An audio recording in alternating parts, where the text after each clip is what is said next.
Shalom. Hari ini kita akan renungkan kitab Kejadian pasal 25, teksnya ayat 1 sampai 18.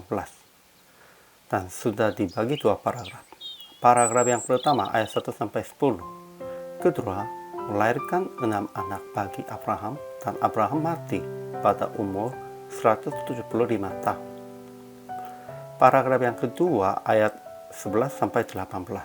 Setelah Abraham mati, Allah memberkati Ishak, anaknya itu, dan Ismail juga beranak banyak dan mati pada umur 137 tahun.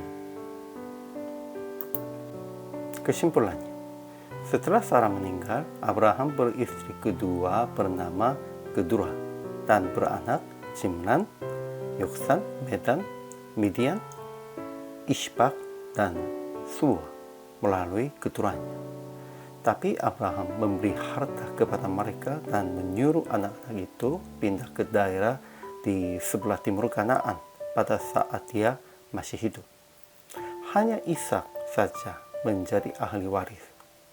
Setelah Abraham meninggal, Allah memberkati Ishak dan dia tinggal di dekat sumur yang disebut Dia yang memperhatikan aku. Ismail juga menjadi 12 suku, dan mereka tinggal di daerah antara Hawilah dan Shur di sebelah timur Mesir ke arah Asyur. Ajaran tentang Allahnya. Pertama, Allah memberkati Abraham, jadi dia cukup sehat dan beranak lagi selanjut berumur 100 tahun. Kedua, setelah Abraham mati, Allah memberkati Ishak, anaknya itu. Ajaran tentang manusianya. Pertama, Abraham beranak lagi melalui istri kedua, namanya Kedura. Nama anak-anaknya Zimran, Yoksan, Medan, Midian, Ishbak, dan Suwa. Dan mereka pergi ke sebelah timur, ke tanah timur.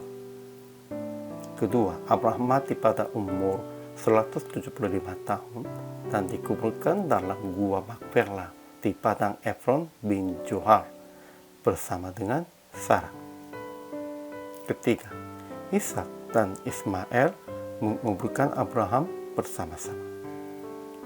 Keempat, Ismail beranak Nebayot, anak sulungnya Kedar, Adbir, Mimsan, Mishpa, Duma, Masa, Hadad, Tema, Yetur, Napish, dan Kedma.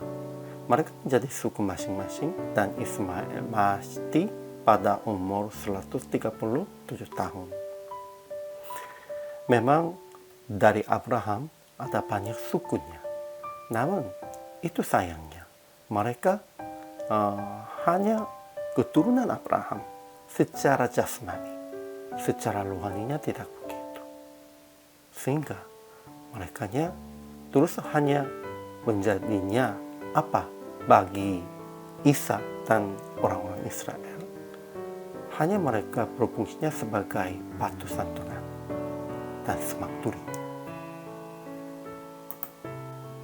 Aplikasi hari ini. Pertama, jangan pilih kasih di antara anak-anak. Memang Abrahamnya hanya pilih kasihnya Ishak dan kepada orang yang lainnya, sekalipun mereka tidak ahli waris, tidak memberikan, tidak mewariskan tentang iman. Sehingga mereka sudah menjadi suku-suku di luar janji itu. Itu tidak boleh. Kedua, Tuhan memberkati anak-anak orang percaya. Tetap percaya janji Tuhan. Sehingga kita harus memberkati anak-anaknya dengan nama Tuhan, nama Yesus. Ketiga, jadilah satu di dalam kedukaan dengan saudara-saudara. Memang pada waktu Abraham mati, Ismail dan Ishak menguburkan ayahnya bersama-sama. Pada waktu itu mereka menjadi satu untuk menguburkan ayahnya. Memang ada kedukaan, dan pada waktu itu kerjasama itu menjadi kesempatan untuk bersama menjadi satunya. Kita juga harus memakai waktu demikian ini.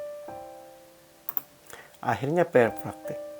Tetap jaga iman Anda di dalam janji Tuhan dan memberitakan janji Tuhan yang akan memberkati turun-temurun kepada anak-anak orang percaya. Dan janganlah hanya 1-2 orang sajanya mewariskan secara rohani. Kita harus mewariskan kepercayaan tentang Yesus Kristus.